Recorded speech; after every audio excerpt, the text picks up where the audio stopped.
Mesdames, Messieurs, bonjour. On va parler de la 4G. Je suis en compagnie d'Alain Roland. Bonjour. Bonjour. Alors, vous êtes PDG d'Iblink. Alors, effectivement, c'est une innovation en lien avec la 4G. Est-ce que vous pouvez nous expliquer de quoi il s'agit?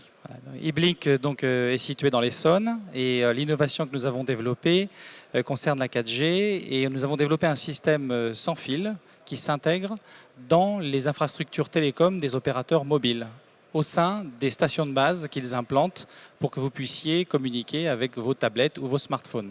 Alors, on parle beaucoup des problèmes des ondes liées aux ces antennes donc, qui relaient la 3G, la 4G, etc.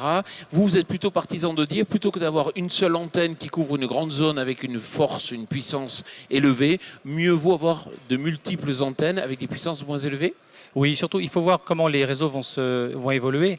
C'est-à-dire qu'on va retrouver, effectivement, on voit déjà ça aux États-Unis ou maintenant en Chine, des réseaux qui vont avoir beaucoup plus de points, beaucoup plus de spots, de petits spots, et avec une partie accès réseau qui sera virtualisée, qui sera dans le cloud. Donc ça donne également une économie d'énergie très importante. On pense qu'on pourra réduire par 2 la consommation en énergie des opérateurs mobiles. C'est-à-dire que vous allez proposer des petites antennes qu'on pourra mettre à l'angle d'un bâtiment, par exemple. Il faut quand même de l'énergie? Alors, de l'énergie, on en trouve un petit peu partout. L'idée, c'est de se fondre dans la ville, dans les candélabres, dans des panneaux publicitaires, donc du mobilier urbain.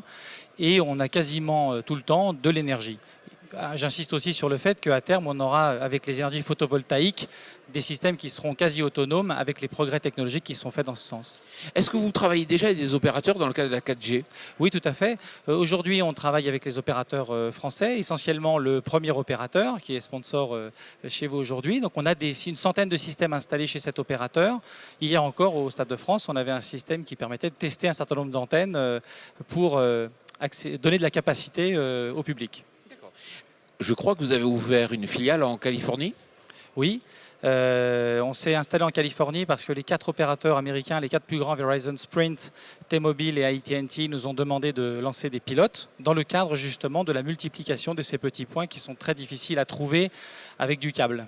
Alors dites-nous très franchement, c'est plus facile d'ouvrir une filiale en Californie ou en France? Plus facile en Californie, enfin, c'est beaucoup plus rapide.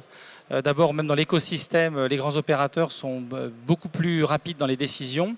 Moi, il m'a fallu 3 mois pour obtenir des pilotes, là où en France, il m'a fallu environ 2 ans.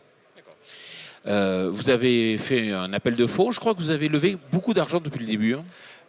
Ce que j'aimerais dire, c'est d'abord que si on a pu lever des fonds, c'est d'abord grâce à Innovact. Il y a fin 2005, en septembre 2005, j'étais ici à rencontrer des sociétés de capital risque. Ça nous a permis de faire notre première levée qui a donné une succession de levées avec les succès technologiques qu'on a remplis jusqu'à 20 millions d'euros. Ah oui, donc félicitations. Alain Roland, merci beaucoup. Merci. On se retrouve dans quelques instants pour la suite du programme. Merci.